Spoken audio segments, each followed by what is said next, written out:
injuries for practice today. George Kittle won't practice, hamstring. Mitch won't practice, back. Kevin Givens won't, groin. Mooney Ward, still personal.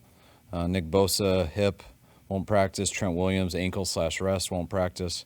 Conley, hamstring limited. Feliciano, knee limited. McCaffrey, Achilles limited. Go ahead. Does that mean that McCaffrey's Achilles acted up after this game? No. Nope.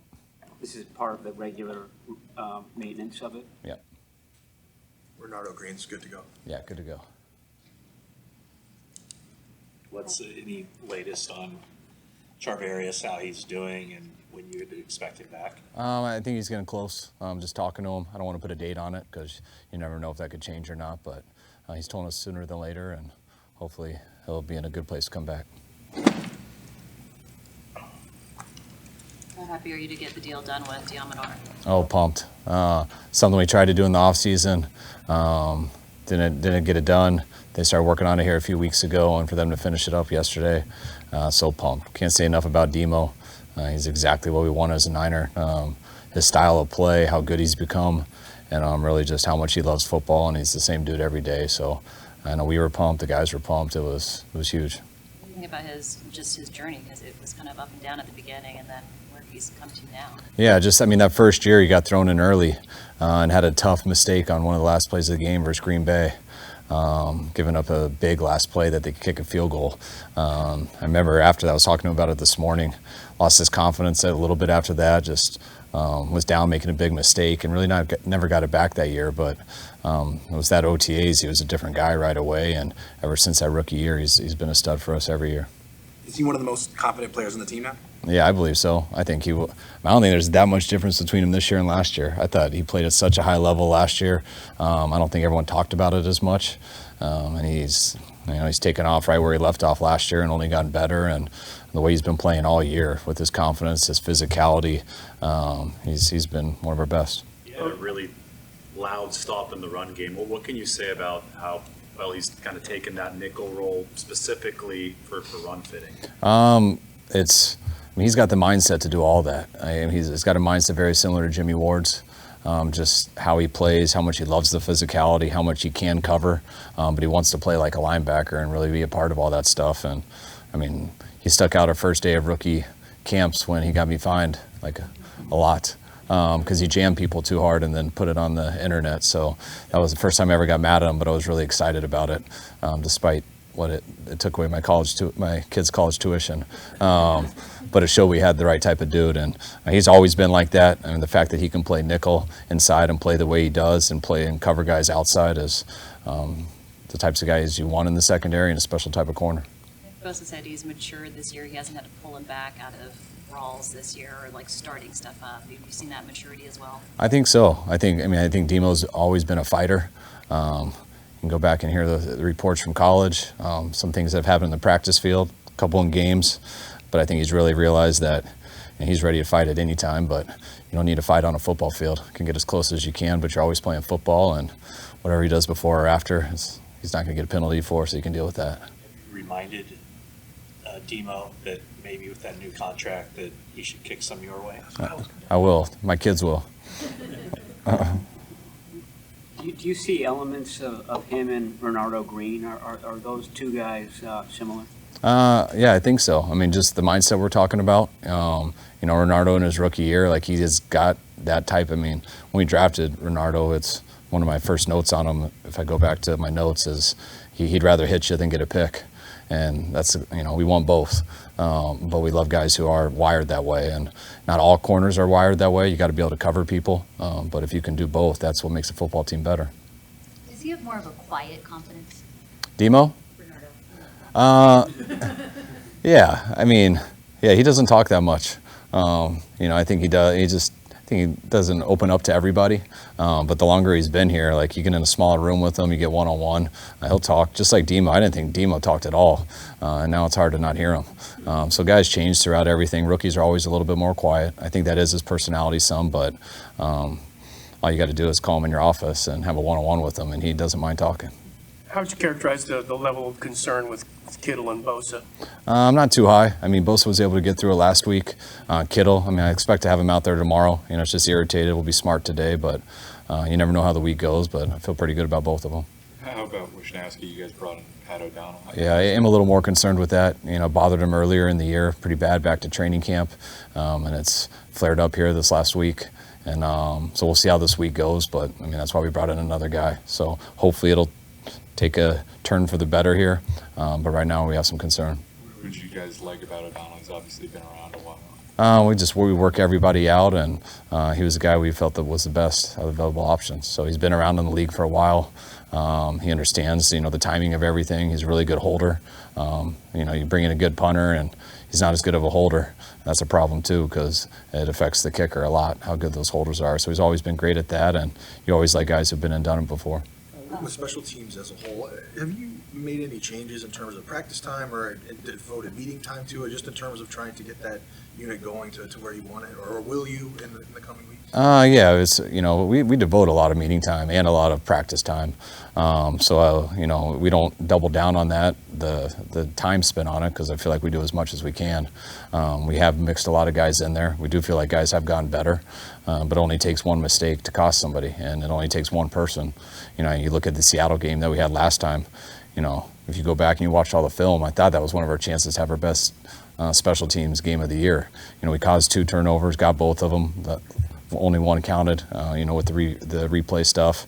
But we had one missed tackle on a big kick return, and then they had that second one, and you just have those 2 plays, and it's can cost you a game. So I do think guys are getting better and stuff, but we got to make sure that we don't make those dumb plays where we can cause a penalty or we can cause a turnover, and those are the things that we really got to clean up.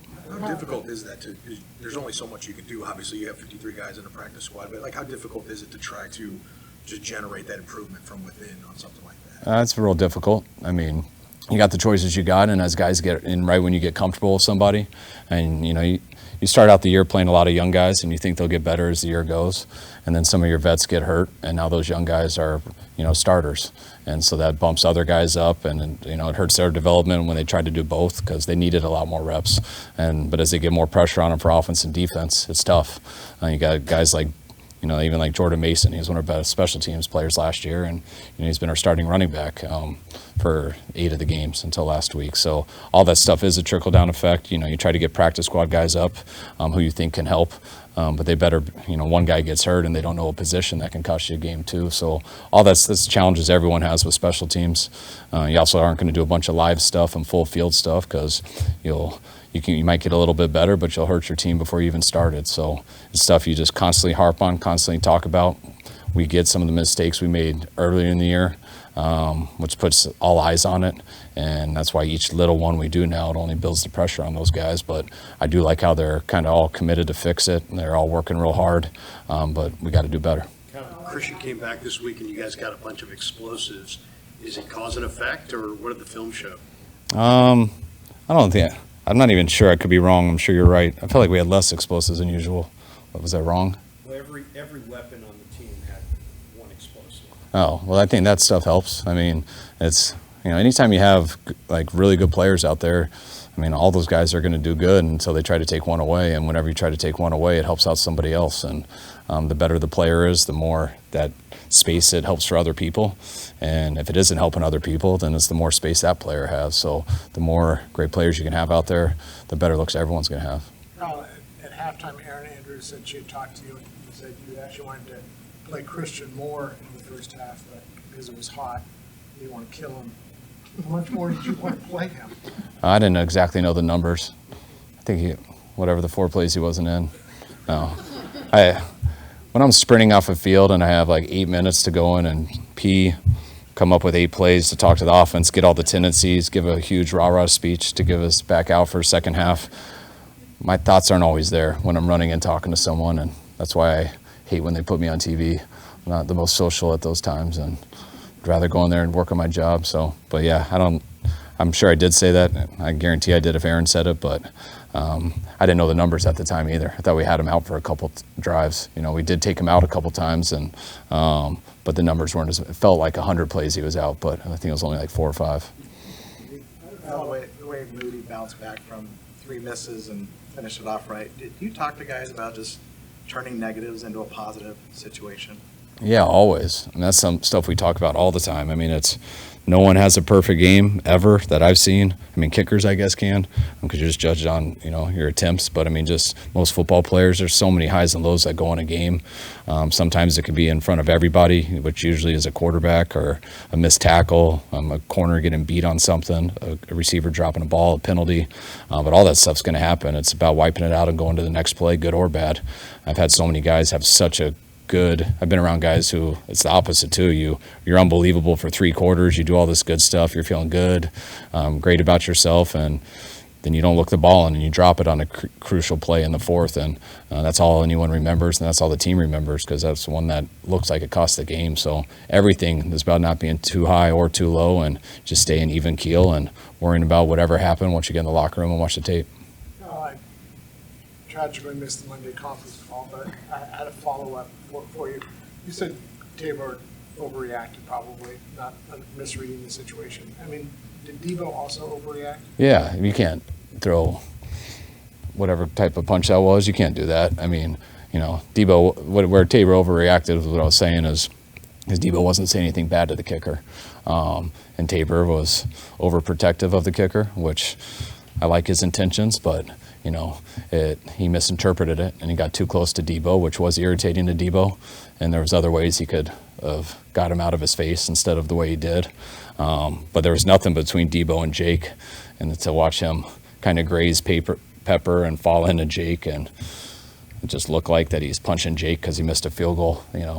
That could have been avoided. I didn't mind at all what Debo said to Jake, and Jake didn't mind it either. But regardless of what happens, you don't throw a punch, and you see what happens when that happens. Evan Anderson had a big tackle at the end of the game. Are you guys getting more out of him than you would have expected from an undrafted rookie? Well, yeah, when you have an undrafted rookie, you hope that you don't have to put him in too much. But it's just like everything. When there's injuries, it's next man up. And you hope you don't have too many, so you don't have to keep going outside the building.